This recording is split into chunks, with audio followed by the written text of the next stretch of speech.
apresentação para mim também, para poder Oh, compartilhar. desculpe, menina, é assim, é tanta coisa. Eu estava aqui me distraindo com os meninos e é muita coisa para dar conta. Peraí.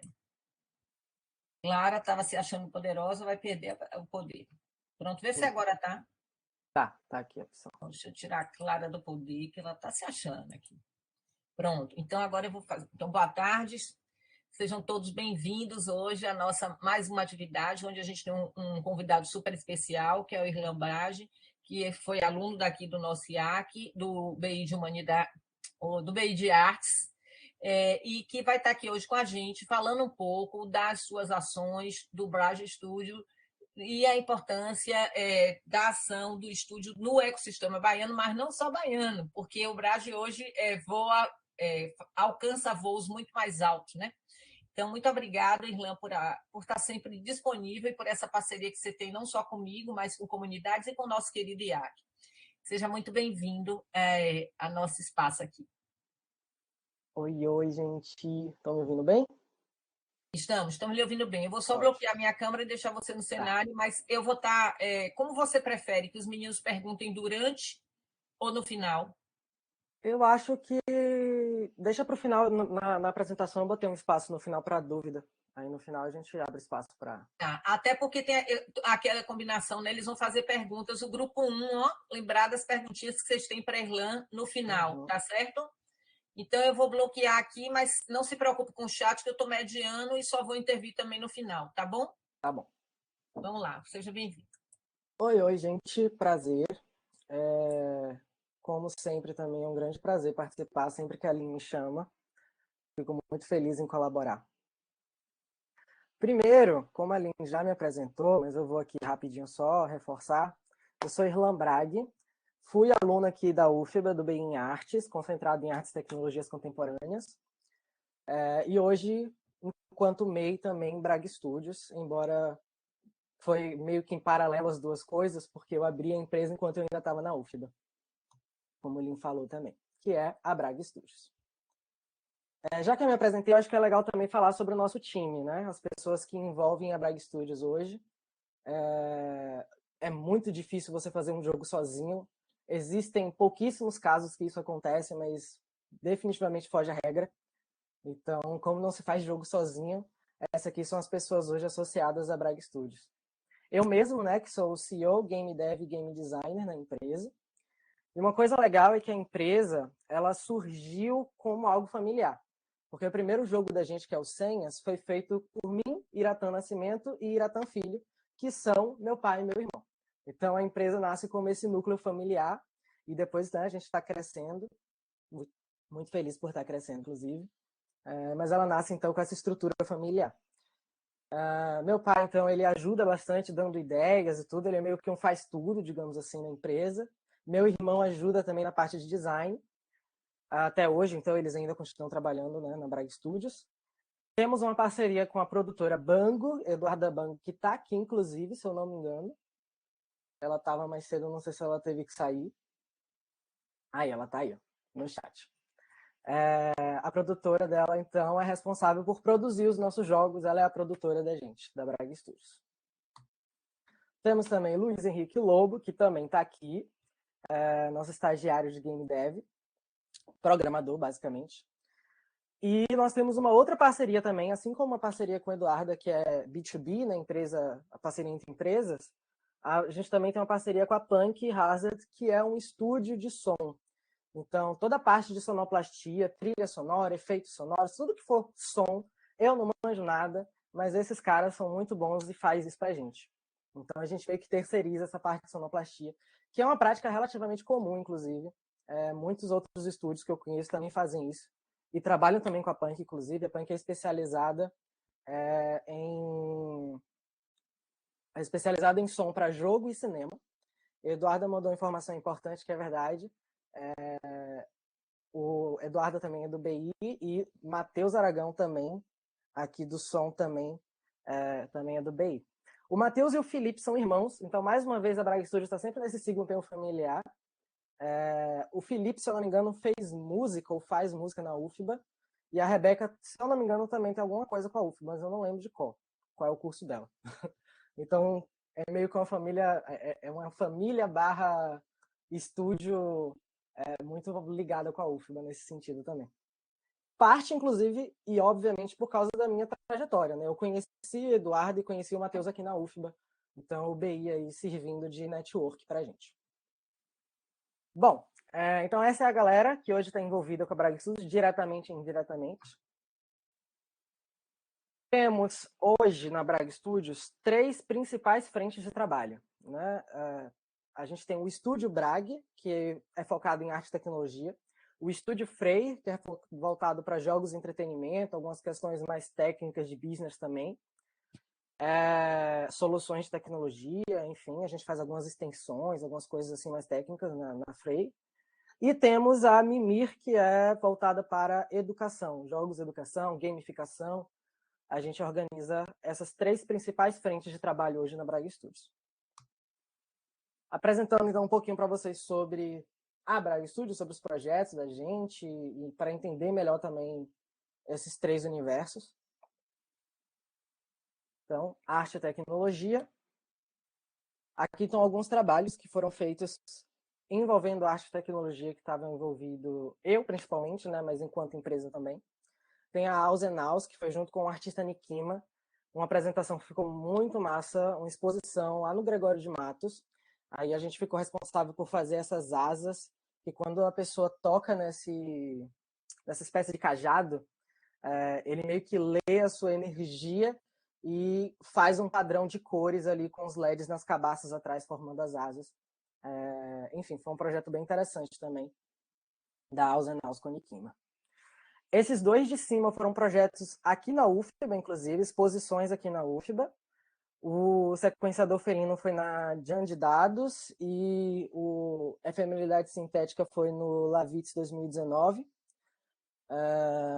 Enfim, foram 2 eventos da UFBA que a gente participou. Esse Lavitz, ele tinha uma espécie de TV no evento, e quando a pessoa tweetava alguma coisa com a hashtag Lavitz 2019, o tweet aparecia na tela e os antigos iam sumindo. E aí a gente fez essa exposição lá no Lavitz, no prédio do IAC, inclusive. E adiante de dados também a gente fez o sequenciador felino, que enfim, como se fosse é um sequenciador, onde você coloca vários gatinhos, cada gato tinha um miado diferente, e aí você colocava os gatos ali e criava como se fosse a sua música de gatos miando. Foi um projeto interessante também. E aí tem também a nossa parceria com o artista Diego Araújo. Teve o LIC e o LIC Mapeamento. O LIC é o Laboratório Internacional de Crioula, um projeto do Diego, e que a Braga Studios entrou em parceria mais com a parte técnica de desenvolver o que ele queria, né? Então, o primeiro, que é o de 2020, é uma espécie de repositório de todo o projeto e obra de Diego Araújo sobre o Laboratório Internacional de Crioulo. Então, tem alguns áudios, tem imagens, fotos de bastidor, tem alguns roteiros meio que rascunho, enfim, tem várias coisas que ele foi produzindo para esse projeto dele. E a ideia é que você meio que hackeasse o HD dele e fosse fuçando as coisas que estão ali dentro. Então, o Leak ficou bem interessante também. É uma experiência meio que gamificada, em que você vai explorando ali o HD dele, descobrindo as coisas, as anotações dele. Enfim, é basicamente isso. E o Leak Mapeamento, que também rolou em 2021, ano passado, a gente fez um mapeamento de artistas de corpo ao redor do Oceano Atlântico. É o Atlântico que banha a gente. Eu sempre troco quais são os oceanos. O oceano daqui. Então, isso mesmo. Então, ali, o oeste da África, América Latina, um pouco da América do Norte, enfim, toda essa região do Atlântico foi feito um mapeamento. E aí os artistas gravavam um áudio falando sobre o que é uma língua nascida do crioulo, enfim. Tinha uma provocação que os artistas gravavam um áudiozinho e mandavam para essas plataformas. Depois disso, fez uma exposição em que tinham como se fossem uns búzios que caíam na tela, assim, que eram os players, e a pessoa explorava, e quando achava um player, conseguia ouvir a fala de um desses artistas, que foi feito o mapeamento. Foi um projeto bem legal também. Jogos e entretenimento, que eu acho que é a principal área daqui, considerando o assunto da turma, né? Nosso primeiro projeto foi o Senhas, que foi aquele jogo que eu falei que eu fiz com meu pai e meu irmão. Foi o nosso primeiro jogo, mas eu tenho muito carinho por ele porque ele ensinou muito a gente, né? Tem uma, tem uma máxima praticamente que eu sempre ouço e que eu sempre falo também, de que a melhor forma de você aprender a fazer um jogo é você fazer passar por todo o processo de desenvolvimento e publicação. Eu já tinha feito alguns outros jogos antes do Senhas, só que, enfim, de forma totalmente como um hobby, não era algo profissional, eu não publiquei esses jogos que eu fiz antes. O Senhas foi o primeiro jogo que a gente publicou mesmo, que a gente passou por todo o processo de desenvolvimento, teste, publicação, enfim.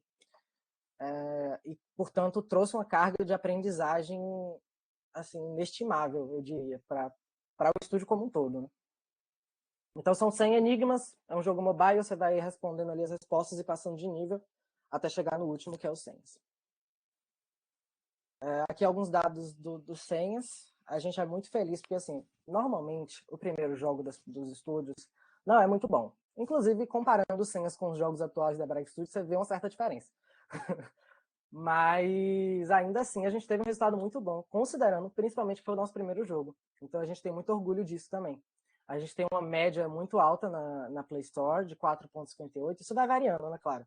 Já chegou até 4,8, também já teve a 4,2, mas sempre acima do 4. Então a gente é muito orgulhoso, assim, de ter dado. O primeiro produto já ter sido um produto que foi bem aceito, sabe? Enfim, a gente teve mais de 60 mil downloads. Esse número, inclusive, está desatualizado. A gente já chegou a 80, se eu não me engano. Esse slide é meio antigo, gente. Foi mal. Esqueci de atualizar. Aí, enfim, o Senhas também fez a gente aparecer em alguns canais no YouTube e na Twitch. Então, o Todinho fez um vídeo sobre Senhas. A Finha, que é um streamer daqui de Salvador, também jogou o jogo Senhas por um tempo nas lives dela. Teve o Gus Animation, Irmãos Gamer AD, enfim, alguns youtubers que criaram conteúdo sobre Senhas.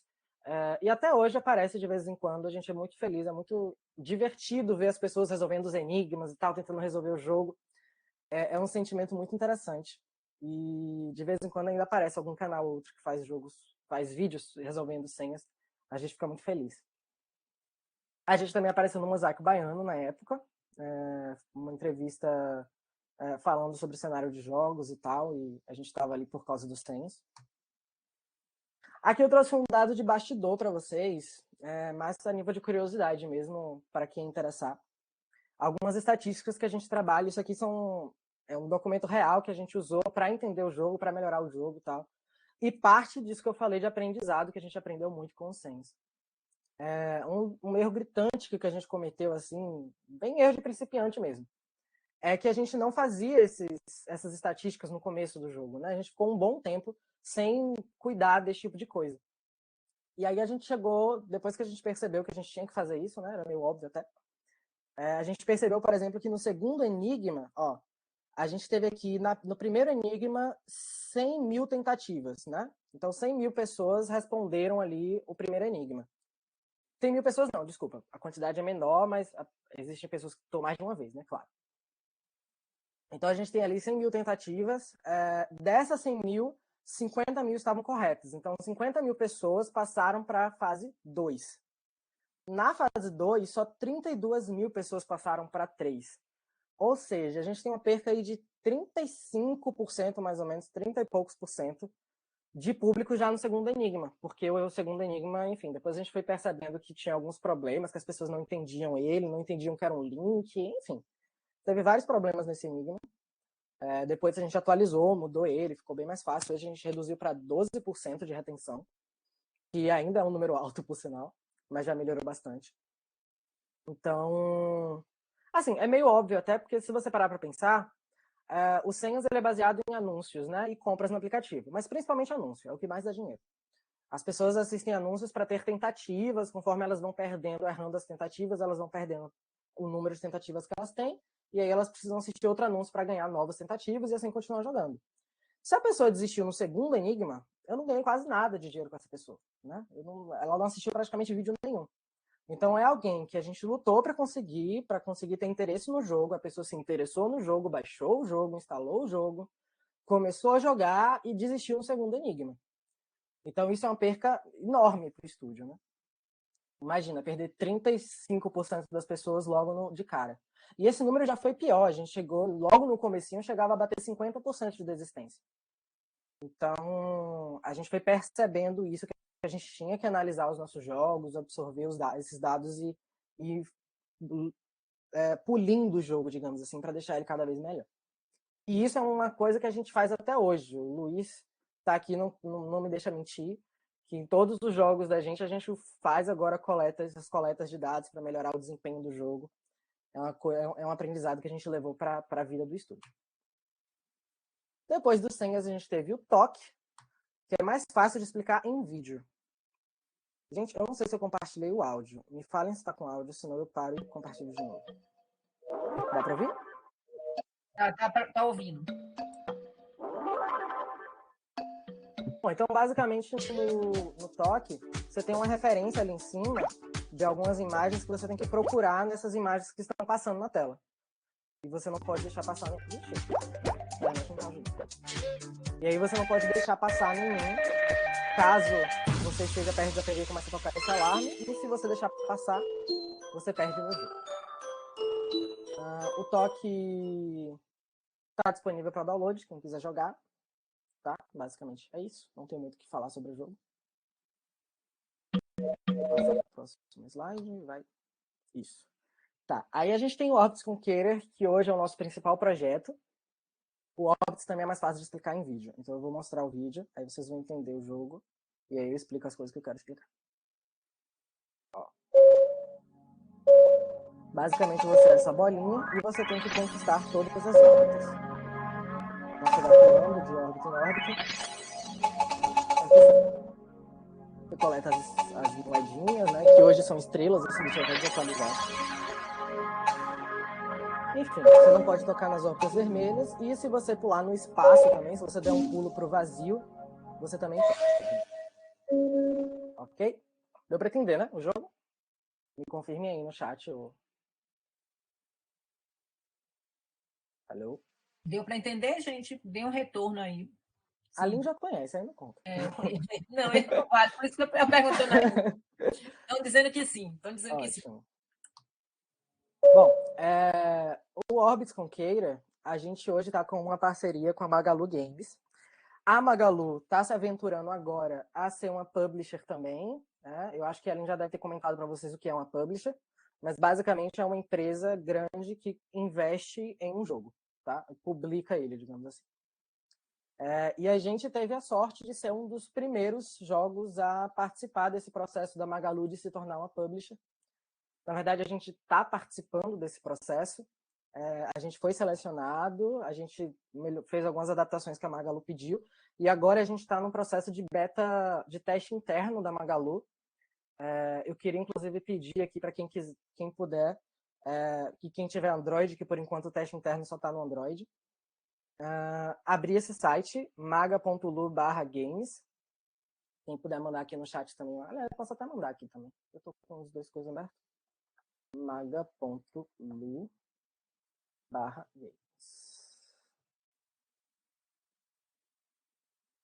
Mandei.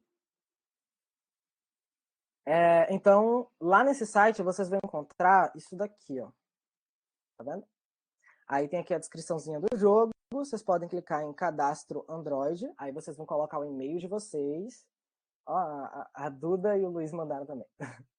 Aí vocês colocam o e-mail de vocês. É um processo meio chatinho, mas basicamente você entra nesse link, aí entra aqui em cadastro, coloca o e-mail, aí você vai receber um e-mail do Firebase para poder baixar o jogo, enfim, adicionar lá. E aí você segue o fluxo. É só seguir o que vai ser pedido para você. Mas faz isso depois, não faz agora não, para prestar atenção aqui no que eu estou falando. E depois vocês podem clicar em avaliar também. Esse processo que a Magalu está fazendo, basicamente, é para ver o desempenho do jogo mesmo, assim, o que a galera acha e tal, tentar fazer melhorias antes de lançar de verdade, digamos assim, o jogo. Então, esse processo é super importante para a gente ir melhorando e filtrando, vendo a opinião da galera, antes de publicar de verdade, digamos assim. Então, basicamente, é isso também. Temos o Older Color. Carregou. O Older Color é um jogo que está sendo lançado agora também, de forma independente. A gente não tem nenhuma publisher ainda com o Older Color. Ah, esqueci de falar uma coisa importante. Os senhas, a gente tem como publisher a Yodoan, que é uma das maiores do mercado da China. É uma publisher chinesa e, enfim, eles apoiaram os senhas também. E por isso o senhas foi traduzido para inglês, enfim, rolou umas adaptações. O Order Color é um jogo que a gente terminou semana passada, mais ou menos. A gente ainda está fazendo algumas alterações pequenas, mas está praticamente pronto desde a semana passada. Enfim, é um jogo também bem simplesinho, que você tem que perceber qual é a cor diferente e clicar nela, e aí você vai avançando. Já está disponível para teste também, bragstudios.com/ordercolor, com o O e o C maiúsculo, como está aqui. O Luiz já está digitando ali o link. Quem quiser testar também. Tem um videozinho aqui, se eu não me engano? Tem.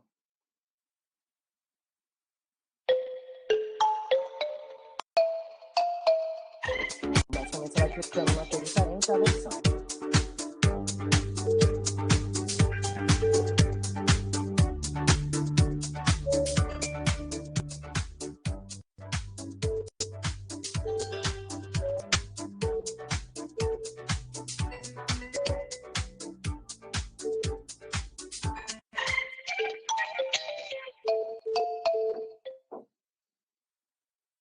Joguinho hiper casual, simples. Espero que bem divertido, espero que vocês curtam. E manda feedback pra gente também, que a gente acabou de lançar, então esse processo de feedback é muito importante. Pra gente, enfim, tentar melhorar o jogo, ver qual é a opinião da galera. Seguindo aqui. Enfim, finalizamos os nossos jogos então. Temos os jogos e educação, que é a nossa última vertente que eu falei para vocês. Minha iniciativa com jogos e educação foi o que Lin comentou aqui na minha apresentação. Né? O curso que a gente ministrou aqui no IAC, junto com comunidades virtuais, né? Sobre o desenvolvimento de jogos em Game Maker Studio 2, que é a engine, o motor que a gente utiliza. Tá? Então a gente fez esse curso, foi a minha primeira vez como professor, adorei a experiência. Link me apresentou, portanto, a esse mundo da educação e sou muito grato por isso, né, claro. Depois disso, eu dei aula no Colégio Integrado, que é um colégio de Salvador, ou de... Salvador é meio óbvio, né, que eu tô aqui. Mas é um colégio de Cajazeiras, mais conhecido também como Pedacinho do Céu. E... a Duda tá confirmando ali, ó, que dá para procurar também direto na Play Store. Mas acho que é mais fácil, ó, bragstudios.com/order. Eu tenho um link aqui fácil. Dá para acessar por aqui também. Bom, enfim, eu dei aula no colégio integrado durante 3 ou 2 anos. Gente, esse período de pandemia, ano é um negócio meio confuso, né? Mas é por aí, uns 2 ou 3 anos que eu dei aula lá. Aqui são alguns dos jogos que os alunos fizeram nesse período. Dei aula também no Senac, um curso de desenvolvimento de jogos. E aqui também são os 3 jogos que os alunos desenvolveram nesse curso. Hoje eu não trabalho mais como professor, estou focado só no estúdio, mas a gente não se desvinculou da parte de educação, porque a gente tem uma parceria muito boa com a Inicia Educação, que é uma edtech gigantesca, assim. Tem clientes desde o prezinho até faculdades, todo o processo de educação, público e particular, atinge todos os estados do Brasil e alguns países da América Latina, como Chile e Argentina. Então é uma empresa bem grande e nós somos o estúdio responsável por toda a parte de gamificação da plataforma. Então a gente faz alguns jogos para algumas trilhas da Inici, né, de conteúdo original da Inici, algumas parcerias também que a Inici tem. Então a gente faz jogos, alguns objetos gamificados, enfim. A gente lida com essa parte de gamificação da empresa. E, resumindo, é isso, a apresentação do estúdio. Deixei agora para a gente ter esse momento de dúvidas e agradeço. A gente é que agradece, parabéns pelo trabalho. Eu gostei muito de ver essa apresentação hoje, porque eu pude acompanhar o processo de crescimento, né, e de evolução da empresa. Você foi evoluindo, inclusive, a apresentação, né? Que é a mesma apresentação, você viu os slides mudando. Mudando, mas muita coisa a mais. Qual foi a última? Acho que foi na pandemia 2020, não foi? Foi. Aí já são o quê? 2 anos, né? E a gente já Exato. pôde ver esse crescimento. E é muito inspirador, né? Inspirador ver vocês, você que é a pessoa com quem eu tenho mais a proximidade e afetividade, ver essa vencer os desafios e se consolidar e alçar voos mais altos. Assim, eu fico muito feliz e fico orgulhosa. Aí eu vou passar Obrigado. para o grupo, os meninos vão começar a estar aberto, gente, para perguntas, mas eu tenho tantas outras curiosidades, mas eu vou ver se eles não vão perguntar. Se eles não perguntarem, eu tenho as minhas perguntas que eu quero te fazer, tá? Mas vamos lá, galerinha, equipe 1, vamos lá, jogando duro aí no nosso querido Irlanda. Vamos lá, Henrique Marinho, manda bala. A gente Boa quer. tarde, Ilan. Boa, boa. Eu queria perguntar assim, porque a gente sabe que o mercado de games no Brasil, o consumidor, ele é muito forte. E eu queria saber por que que você decidiu entrar para o mundo do indie, criar uma empresa indie, ao invés de procurar entrar numa empresa mais desenvolvida já no mercado, uma de fora ou até uma que já se instalou aqui no país. Cara, é até engraçado, porque a sua pergunta é muito parecida com a pergunta que eu e Duda fizemos na entrevista de estágio do Henrique. É, assim, eu acho que o principal motivo foi uma questão mais de sonho, eu diria, porque assim, eu aprendi a fazer jogo na adolescência de forma totalmente como um hobby, assim. Eu aprendi, sei lá, com uns 13 anos eu era o garoto nerd que baixou o Game Maker no computador e ficou vendo fórum na internet como é que faz jogo e começou a desenvolver os primeiros projetos. Daí surgiu o meu sonho de ter a minha empresa, de fazer os meus jogos, de ter essa propriedade, digamos assim. Foi daí que surgiu e as coisas foram meio que se encaixando, assim. Teve o processo que eu fui teve o período que eu fui professor, que eu meio que desviei um pouquinho desse foco de desenvolvimento. Depois eu voltei porque as oportunidades foram aparecendo. Então, assim, é um processo muito meio que dinâmico, sabe? As coisas vão acontecendo e crescendo. E é isso. Tem uma coisa também, de que a Braga Studios, ela é indie, mas a gente já teve contato com duas publishers, né? Então, a gente não é mais tão indie assim. E é um caminho praticamente natural, quase todos os indies fazem isso. A gente está agora com contrato com a Magalu, a gente já teve contrato com a Yodoan também. Então é um processo quase que natural da indústria, os estúdios pequenos, independentes, terem esse contato com as publishers.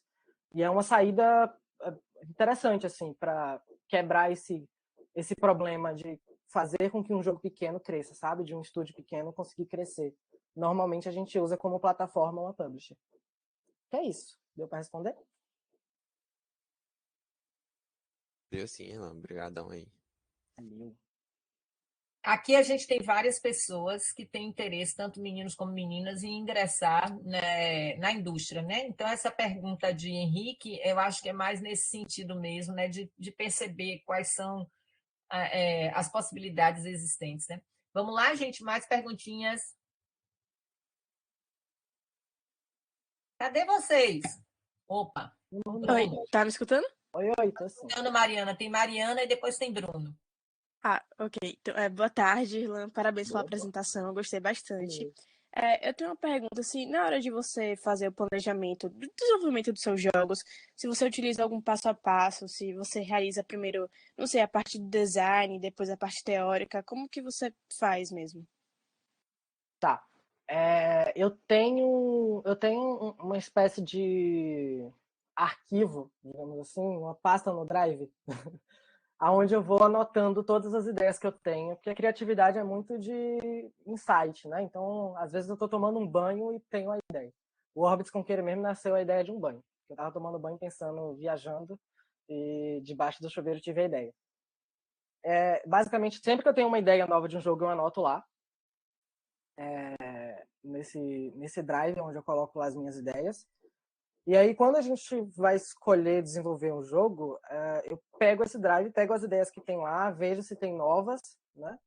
E seleciono qual é a ideia que eu achar mais interessante, mas a gente tem que balancear duas principais informações, que é ter mercado e vontade de fazer aquele jogo.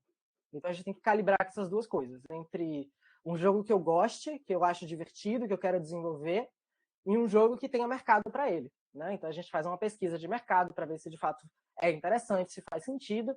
E aí, passado por essa escolha, a gente faz o GDD, que Lin com certeza já deve ter falado com vocês sobre isso. E com o GDD, normalmente o nosso GDD a gente faz em Trello. A gente não faz um GDD tradicional, de página. A gente normalmente organiza as ideias no Trello, de forma mais orgânica. E em cima do GDD a gente começa a desenvolver o jogo. Acho que basicamente é isso. Depois do jogo estar em desenvolvimento, quando ele já está quase pronto, que é o caso do Othercolor, por exemplo, a gente passa então para a produtora Eduarda fazer a parte de produção, né, de procurar publisher, de tentar vender o jogo para sites, no caso o jogo em HTML5, faz esse processo e entra o processo de feedback, melhoria do jogo, enfim, aí vem passo a passo até o jogo ir para o mundo. Entendi, obrigada. Sabe o que é Trello? Não sabe, Mari? É uma ferramenta de gerenciamento, viu? A gente usava também para outras atividades. Não sei se vocês conhecem. Bruno, vamos lá, Bruno. Bruno é como se fosse uma tela de post-it digital. Você vai colocando as anotações ali e tal. Bruno é outro que quer ser desenvolvedor. Bruno é aluno do CIT e ele vai fazer computação depois. Diga, Bruno. Tem Bruno, tem André, depois vai ser André. Oi, Irlan, tudo bem? Eu tenho duas dúvidas. Uma é em relação aos publishers, porque, tipo, você mencionou que na Bragg vocês atuam com dois publishers. No caso, mas é possível, por exemplo, uma abraçar a empresa e, tipo, vocês ficarem exclusivos? Ou é mais sempre assim por projeto? É super comum isso da empresa, de uma publisher abraçar o estúdio completamente. Inclusive, o nosso primeiro contrato com a IO do ano, que eu falei, era assim. A gente fechou com os senhas, principalmente, e a gente tinha um contrato de 1 ano de exclusividade. Então, todo jogo que a gente fazia tinha que estar vinculado com a IO do ano. Aí passou esse período de 1 ano, a gente teve outras situações, a gente acabou desistindo da IO do ano, então hoje a gente não está mais vinculado a ela. E o contrato com a Magalu, que está rolando agora, é por jogo mesmo. Então, na verdade, eles fizeram um edital no Big, que é o maior evento de business de jogos indies da América Latina. Então, eles fizeram esse edital pelo Big, onde os estúdios iam lá, escreviam os jogos, as ideias e tal. A gente, felizmente, passou. Então, foi um contrato por projeto mesmo. Então, a gente não tem... Os outros projetos da Bragg Studios são independentes da Magalu. Só o Orbix Conqueror que tem essa ligação. Então, basicamente, existem as duas possibilidades. Tanto publishers que têm esse contrato de exclusividade, quanto publishers que são por projeto. Temos André e temos Henrique. Agora eu tenho uma perguntinha que eu vou inserir, viu, André? Me desculpa aí, rapidinho. Você podia falar um pouco para eles sobre essa importância de participar desses editais? Porque, assim, por exemplo, muitos deles não têm ainda nem portfólio, né? Eles precisam desenvolver. Depois eu queria também que você falasse um pouco sobre essa coisa do portfólio. Mas eu vou passar minha fala para André e para Henrique, e aí na sua fala, em algum momento, você explica, porque eu acho que isso é importante para eles. Pronto, Andrezinho, querido, pode perguntar. Opa, boa tarde. A hora que a professora falou que a gente ia meio que entrevistar você, eu decidi baixar uns jogos da Bragg. E eu baixei o senha. Aí eu tava curioso, porque você até falou do progresso que vocês fizeram com o design, com a qualidade do jogo. Eu tenho uma pergunta. No mercado, você acha mais difícil achar profissionais qualificados para trabalhar com a gamificação, com todo esse processo de criação de jogo? Ou tem profissionais qualificados demais, porém eles têm medo de entrar na indústria de jogos? Qual que você acha que é tipo o majoritário? Cara, ótima pergunta, e eu diria que é um pouco dos dois, assim. Recentemente, a gente abriu vaga para estágio e a gente conseguiu uma quantidade grande de contatos Porém, poucas pessoas eram voltadas para jogo. A maioria das pessoas são voltadas para programação, e, enfim, back-end, front-end, etc., a parte de desenvolvimento mesmo de programação. E poucas pessoas tinham, de fato, o perfil de terem explorado já o universo de desenvolvimento de jogo. Que, assim, é tudo programação, de certa forma, certo? É claro que uma pessoa que desenvolve back-end ou front-end, enfim, que tem uma noção de programação geral, ela provavelmente vai ter muita facilidade para desenvolver um jogo. Mas é diferente, sabe? O jogo, ele envolve outras coisas. O jogo, ele é uma experiência completamente transdisciplinar, assim. Porque você envolve a parte de som, você envolve a parte de visual, você tem a parte de programação, e você tem a parte de experiência de usuário. Tudo isso envolvido em um só. Claro que quando você vai fazer uma aplicação, um site, enfim, você tem que pensar nessas coisas também. O som talvez nem tanto, mas você acaba pensando nas outras coisas, principalmente a experiência do usuário e tal. Mas no jogo é diferente, porque no jogo você tem essa imersão completa. O jogo inteiro é interação com o usuário, né?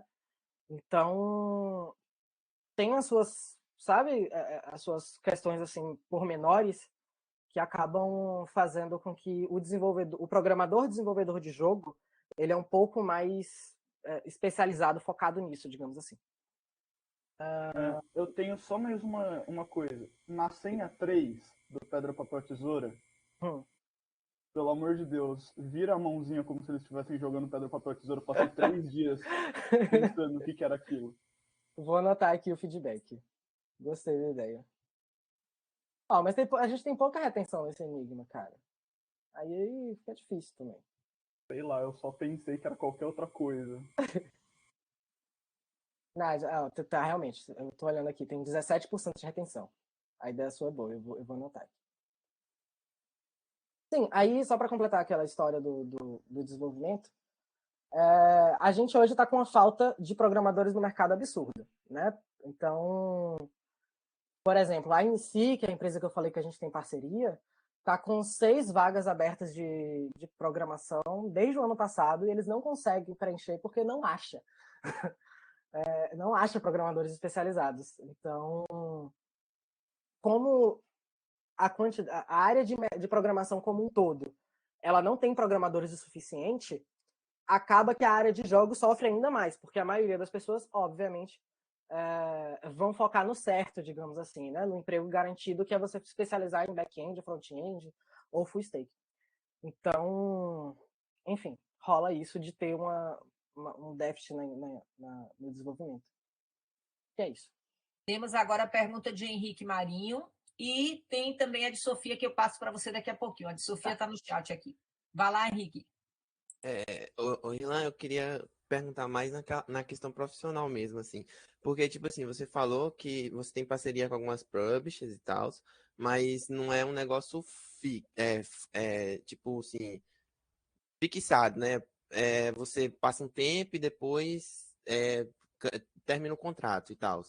Aí, tipo assim, é porque eu quero entrar para essa coisa, né, para essa área, mas eu tenho um medo assim porque eu não sei se é viável profissionalmente, porque porque o negócio demanda muito tempo, né, da gente, trabalhar com essa área de games. E se um negócio não for viável, você não conseguir viver disso, aí é complicado. Aí com sua experiência, você acha que no Brasil, no meio indie assim e tudo mais, o profissional consegue viver de games ou é mais um negócio de amor e ele tem que ter alguma coisa por fora também? Cara, um pouco dos dois, assim. Fazer jogo dá muito trabalho e dá muita dor de cabeça. Se você não gosta disso, você não vai dar conta, sabe? Mas ao mesmo tempo que tem espaço de mercado, tem. Hoje eu vivo da Praga Studios. Então, assim, possível é. Eu conheço alguns outros estúdios também, tem a Rambora, tem a Oca, tem a Era, todos são estúdios daqui de Salvador e que hoje vivem de jogos, né? Tem alguns estúdios que não vivem completamente de jogos, como a Molotov, por exemplo. É um grupo de amigos que se juntou para fazer jogo. Eles lançaram o primeiro jogo mês passado, eu acho, por agora, o Spaceships. E eles ainda não vivem só de jogo, né? Eles têm meio que trabalhos paralelos. E eu também, de certa forma, por um tempo, tive trabalhos paralelos como professor, né? Foi mais recentemente que, com o contrato com a MC, que é um contrato muito bom que a gente tem, que é um contrato fixo, digamos assim, perene, e com essas outras publishers é que eu consegui ter essa liberdade de hoje só trabalhar fazendo o jogo, felizmente, né? Que é É isso. isso. Obrigada. Tem a de Sofia aqui. Gente, olha, Luiz Lobo está dando já aqui a dica do portfólio. Sofia pergunta: gostaria de saber como você lida com as expectativas e também qual a sua maior meta como desenvolvedor de jogos. Desculpa, eu estava lendo o que o TDA atacou aqui. Não, tranquilo. Gostaria de saber como você lida com as experiências e também qual a sua As maior meta. expectativas, Tá, com as legal. expectativas e também qual a sua maior meta como desenvolvedor de jogos. Assim, como maior meta, acho que ser um player muito mais relevante no mercado nacional e internacional, né? Claro que a gente está ganhando nosso espaço, mas conseguir crescer cada vez mais para que... Assim, meu sonho é eu chegar em algum local aleatório e ver alguém jogando um jogo meu sem saber que foi eu que fiz, sabe? Esse é o meu sonho, assim, de vida. Quando isso acontecer, eu acho que eu vou estar realizado. Irlanda, então, se você puder responder agora sobre os editais, acho que seria legal para eles saberem. E tenho mais uma pergunta além dos editais, e que seria assim: se você, quem tiver aqui interesse dos meus meninos para ir trabalhar no estúdio de vocês, como é que ele faz? Eles não têm experiência, eles só têm experiência como jogador, mas eles não têm nenhuma experiência como desenvolvedor. O que é que você sugere para eles, para que eles possam tentar, pelo menos, começar pelos estúdios aqui locais e ver se é isso mesmo que eles querem, se é com isso que eles se realizam, tá? Henrique, queridinho, deixa ele responder essas minhas, depois eu passo para você de novo, pode ser? Acho que sim. Acho que sim, Não pode dizer não para a Pro dele, olha, a Pro dele que ele gosta tanto. Essa parte dos editais ela é super importante, acompanhar e ficar ligado das oportunidades que aparecem. E aí eu vou dizer, inclusive, esse edital da Magalu, eu me inscrevi muito no sentido tipo, vou me inscrever, né? É de graça, o jogo tá pronto, vou jogar isso, jogar lá. E a gente acabou passando.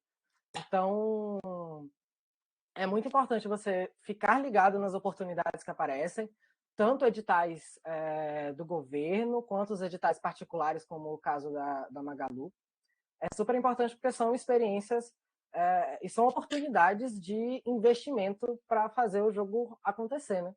E investimento é uma das coisas, talvez, uma das barreiras mais problemáticas que existe em desenvolver um jogo, porque demanda muito tempo e não tem como você alugar uma galera por 5 meses sem dinheiro. Né? Então, é uma grande oportunidade para fazer as coisas acontecerem. A outra pergunta era o que mesmo, Lin? Além do edital? A outra pergunta era do portfólio. Lobo colocou aqui algumas ideias. Queria saber se você tem alguma ideia diferente. Eu acho que é o melhor caminho mesmo. Estudar, mesmo que de forma assim, só por estudar, sabe? Fazer um primeiro joguinho, eu acho que é o start inicial, assim. Escolhe um engine, seja ela Unity, seja ela o Game Maker, que é que a gente utiliza aqui. Acho que essas duas são as principais no mercado hoje e que a galera daqui de Salvador usa. Pelo menos todos os estúdios que eu conheço daqui de Salvador usam ou Unity ou Game Maker. E aí você começa a fazer as primeiras experiências, coloca no GitHub ou GitLab e começa a gerar o portfólio ali. O Luiz, inclusive, que foi quem respondeu isso, que é o atual estagiário da gente, ele já tinha desenvolvido alguns projetos no Game Maker, que é o programa que a gente utiliza, e tinha lá no GitHub dele. Então foi uma das principais coisas a gente dizer, olha, esse cara aqui já manja um pouquinho, já tem uma noção básica de desenvolver na plataforma que a gente usa. Então, foi um dos principais motivos para a gente ter contratado ele. Bruno está perguntando aqui qual é a linguagem de programa. Já respondeu. A outra pergunta é: se os meninos quiserem, ou meninas, estou falando meninos e meninas, quiserem ir para o Brage, qual o encaminhamento, como é que deve ser o procedimento, o que é que você orienta? Tá.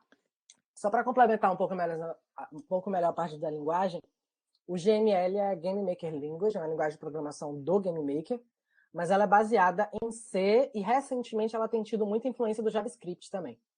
Então, para quem já manja de C ou JavaScript, ou Python também, ela é bem parecida com Python, vai conseguir se familiarizar bem rápido no GML. E eu acho que a melhor forma é o que a gente falou mesmo, de gerar um portfólio, você mostrar que tem interesse e mandar e-mail ou mensagem no Instagram dos estúdios, tanto da gente, né, tanto da Braga Studios, quanto desses outros que eu falei, tem a Oca, tem a Era, tem a Molotov, tem a Rambora, são outros estúdios aqui de Salvador também, e a gente está sempre aberto a currículo, né? Sempre bom para poder melhorar o nosso banco de talentos. Aí a Duda, que é a nossa produtora, já mandou ele logo. A gente tem um banco de talentos, a gente armazena essas pessoas que têm interesse ou que entrou em contato com a gente. Sempre que rola alguma oportunidade, a gente vai visitar esse banco. Então, manda e-mail para a gente, manda mensagem no Instagram que a gente coloca no banco de talentos também. Tá vendo, galera? Se liga aí no banco de talentos. Eu vou passar para Henrique agora. Pois não, Henrique? De novo aqui, né? Eu tenho um sonho de criança, assim, que é trabalhar com empresa grande, o meu sonho mesmo é trabalhar com modelagem 3D, com Nossa. cenários e principalmente personagem. E, tipo assim, eu tenho um cara que eu me inspiro muito, que é o Rafael Grassetti, não sei se você conhece, ele é o diretor de arte do God of War. E, tipo assim, eu queria saber se você tem alguém, assim, alguma inspiração no mundo do games que você pode compartilhar com a gente. Cara, eu sou uma pessoa que não. É difícil eu ter uma referência por pessoas. Eu sou mais uma referência por produtos. Então eu tenho jogos que eu sou muito fã e que naturalmente eu admiro também os criadores. E, assim, como eu falei, como eu não tenho muito essa questão de ídolo pessoa, eu nem lembro o nome das caras direito. É até meio errado dizer isso, talvez. Mas eu sou muito fã do Fez, que é um jogo indie lindo. Tem Limbo, que é o meu jogo favorito, também é um jogo indie. Tem Super Meat Boy. Gris, nossa, Gris é uma obra de arte, eu chorei jogando. Acho que é isso. Obrigada, irmã. E aí, galera, só tá falando Henrique, Mariana, André e só não foi que falaram. Cadê os Mensagem outros também é do muito grupo? lindo. Bruno, vai, Bruno. Manda aí, Bruno. Então, a minha dúvida é na questão, de novo, trazendo as publishers para o jogo, porque você falou que nossa experiência, elas são de grande importância no fomento, né, do funcionamento da empresa. Só que é uma visão particular minha em relação ao papel do Estado no fomento de qualquer atividade. Né? Eu gostaria de saber se você concorda e, na sua visão, que tipo de medidas e incentivos podem ser adotados para impulsionar esse mercado de games aqui na Bahia e, assim, transformar a gente, né, em um polo nesse setor. Por exemplo, mas assim, medidas fora as que já são executadas algumas vezes ou outras. Por exemplo, a professora traz a experiência das comunidades que a maioria dos incentivos, né, do Estado em relação a jogos educacionais, né, contrata e pede para fazer um jogo. Quais medidas fora dessas poderiam ser feitas? Cara, eu concordo 100%. Eu sempre, quando a gente fala sobre as questões de incentivo de governo à cultura, eu sempre trago um exemplo que é de fora dos jogos, que é o K-pop. O K-pop é o que é hoje por incentivo público da Coreia do Sul. Então tem um incentivo gigantesco da Coreia do Sul em cultura, e aí, enfim, entra relações públicas, relações políticas e tal, do porquê a Coreia do Sul faz isso, que é ter relevância cultural sobre os outros países, que é um poder muito grande.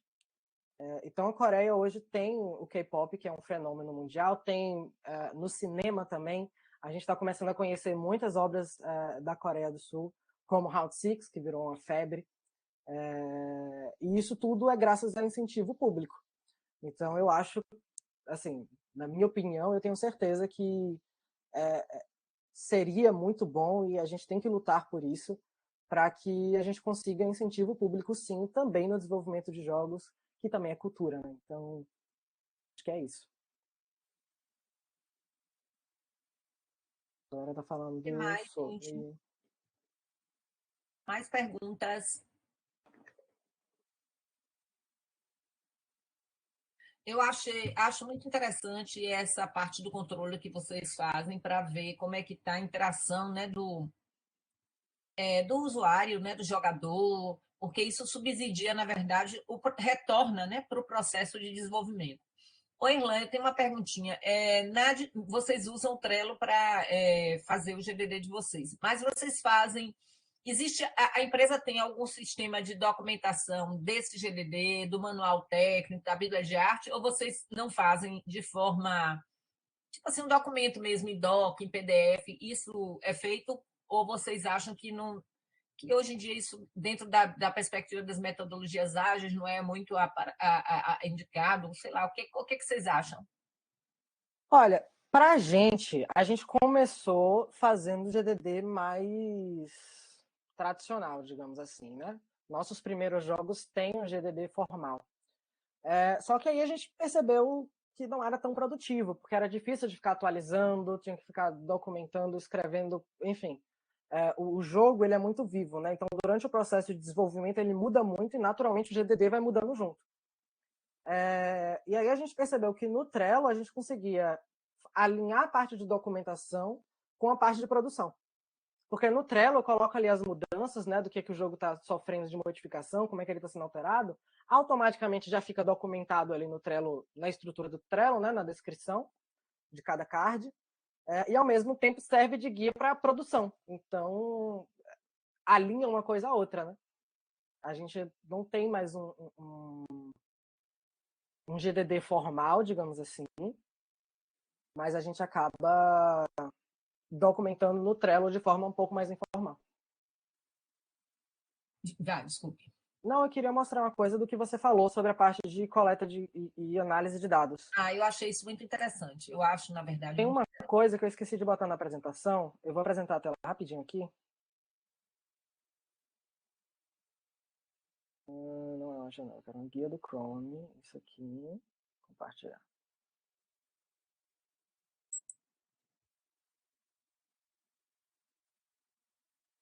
Me fala se vocês já estão vendo. Agora sim. A gente... Peraí, deixa eu botar na próxima fase, que essa fase aqui é meio confusa. A gente coleta os dados no Orbis Conqueror de cada partida dos jogadores. Então, isso aqui é o que a gente utiliza para acompanhar junto com a Magalu o desempenho dos jogadores em cada partida. Cada linhazinha dessa é uma jogada de um jogador, certo? Se tá verdinha porque deu bom, né? A pessoa ganhou, e se tiver vermelhinha porque ela perdeu. Teve uma pessoa aqui que pulou no espaço e teve uma pessoa aqui que pulou na órbita vermelha. Então, com isso aqui, a gente consegue coletar e melhorar as fases.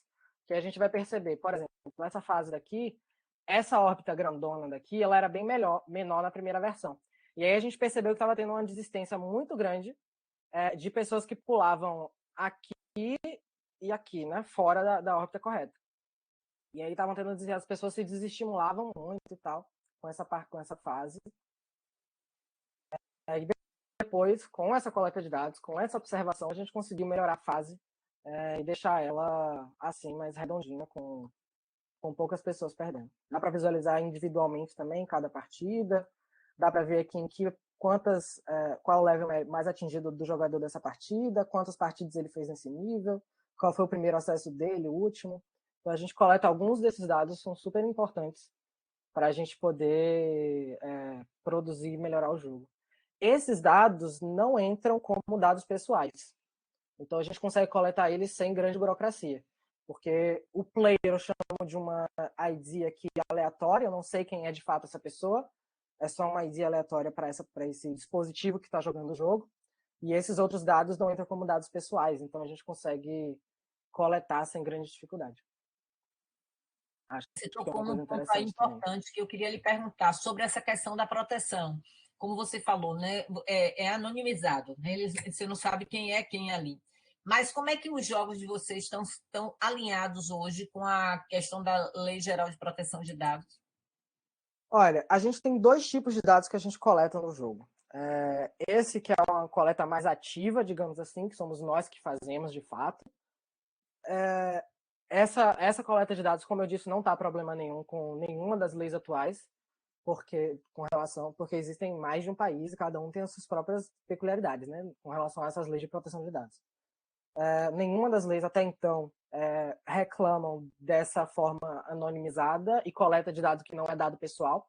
Dado pessoal é, por exemplo, se é homem, se é mulher, a sexualidade da pessoa, idade, se tem filhos, enfim. Esses tipos de dados são pessoais. Já esse tipo de dado que eu estou falando, que é só do jogador jogando o jogo, não é um dado pessoal, é irrelevante. Então não tem problema nenhum coletar. Os outros dados que a gente coleta, eu nem diria que é tão a gente que coleta. Na verdade, quem coleta é a Google, porque a gente usa o AdMob para poder fazer anúncio no jogo, né? Então, a Google, no sistema da Google de coleta de dados, vai coletar um bocado de informação, sabe toda a sua vida, seu histórico, né? Se você pesquisa no Google, que procurando por geladeira vai aparecer 1000 propagandas para você sobre geladeiras, e um dos lugares que pode aparecer uma propaganda para você sobre geladeira é nos jogos da gente, porque a gente usa o AdMob, que é um sistema de anúncios da Google. Toda essa parte do sistema de gerenciamento de dados é gerido pela Google. Então, a gente não tem acesso direto a esses dados, né? A gente não consegue saber quem é essa pessoa. A Google gera, a gente só conecta uma API, que é esse sistema da Google, né, para poder gerar o vídeo ali na tela. Mas a gente não tem esse controle dessas informações todas, é tudo gerido por debaixo dos panos. Pela Google, o Facebook também tem um sistema desse, e outras empresas também que lidam com essas questões de anúncios e coleta de dados para poder fazer anúncio direcionado. Então, basicamente é isso. A gente usa a política de coleta de dados da Google. A gente só coloca o link ali dizendo, olha, a gente segue isso aqui porque é a Google que, na verdade, que faz essa coleta e tratamento de dados mais pessoais. Eu tenho mais uma pergunta para terminar. Eu queria que você falasse um pouquinho, porque eu ainda não falei para ele sobre isso, sobre os coletivos aqui, no caso da Bind. O que você poderia atualizar a gente aqui sobre a atuação hoje dos coletivos na área de desenvolvimento de jogos? Esse coletivo que tem esse interesse em fomentar, em aproximar, né, a indústria e criar... Eu acho que é aquele velho ditado de que a união faz a força, né? A gente conseguiu muita coisa graças a Bind. Eu consegui muitos contatos e muitas portas se abriram através da Bind. Agora, por exemplo, a gente está se organizando. Alguns estúdios daqui querem ir para o Big desse ano, né, lá em São Paulo. E aí a gente está se organizando enquanto coletivo, que é um interesse de alguns estúdios ir para lá, né? Conseguir uma passagem mais barata para gente, porque, enfim, passagem de avião tá caro pra caramba. Caríssimo. Então, é esse tipo de coisa que o coletivo ajuda muito, né? Porque, enfim, mais de uma pessoa interessada, a gente consegue ter um poder de barganha e tal. A gente tem força quando vai com peso, né? Com quantidade de pessoas. E vem cá, como é que tá a atuação hoje da Bind? Está ativa, não está ativa? O que é que você poderia dizer para os meninos aí? Olha, a Bind hoje, a gente tem se organizado muito pelo Discord. É a nossa principal ferramenta de troca de mensagem, de tudo. Eu vou mandar o link aqui no chat. É isso que eu ia pedir. Bote aí, por favor. A Bind, assim, é de coletivo, é um coletivo de desenvolvedores, mas é de interessados, é de alunos também, é aberto para todo mundo que quiser. Se você só quer jogar também, quer ter contato com os estúdios que são daqui, também é muito bem-vindo. E aí a gente normalmente se organiza lá. Deixa eu criar um link aqui, compartilhar, vou copiar. Porque aí é interessante para eles saberem. Quem tiver interesse, né, Irlan? Exato, só entrar no Discord aí, colar lá. Pode mandar mensagem, que a gente está sempre lá respondendo. E é isso. Gente, tem mais alguma pergunta? Está chegando o nosso horário e o horário de Irlan também. Podemos encerrar ou teria mais alguma pergunta? O Luiz mandou uma coisa interessante, realmente. Entrar na Bind é um primeiro passo para você entrar nesse universo, é uma boa mesmo. Eu acho também. Então, galerinha, cadê vocês? Estão aí ou não estão aí? Cadê? Tranquilo, tudo bem? Podemos encerrar? Vamos voltar para o presencial, Irlan, semestre que vem. Olha aí, Meu filho, eu me vamos informei uma vez. acabar essa vida aqui. Então, eles já estão falando. Então, Irlan, eu queria super agradecer a você, agradecer ao Luiz, a Eduarda, que vieram aqui com você também para contribuir para essa discussão aqui. E em meu nome, em nome dos alunos aqui, dos estudantes, eu agradeço demais. Eu acho que foi um momento super formativo, bem esclarecedor e inspirador, né? Eu sempre me inspiro, acho que eles também devem se inspirar, né? Porque se eu me inspiro, imagine eles que são jovens como vocês, se vê refletido nesse espelho. Então, parabéns mais uma vez pela sua trajetória, sucesso nela cada vez mais e que você realize o seu desejo aí de você estar no lugar do outro lado do mundo e alguém está lá jogando o seu jogo, você do lado e a pessoa falando que é fã do jogo. Então, os meninos também estão aqui parabenizando e estão agradecendo. E eu agradeço de coração. E você sabe que eu e o Comunidades, estamos sempre. É só você acionar que a gente está perto. Muito obrigado mesmo. Assim que o vídeo ficar disponível, vou colocar lá no canal, passo o link para vocês, viu? Um beijo bem grande para vocês. Muito obrigada. Obrigada, Irlan, Luiz, Eduarda. Eu agradeço também. E obrigada aos meus queridos meninos e meninas aqui. Nos vemos quarta-feira, lembrando que tem o último grupo que vai apresentar, começar cedinho para não atrapalhar. A gente vai ter outros convidados, sabe, Irlan? Vai vir o Robert, vou cancelar aqui. Vai vir o Robert Val da Epra Games,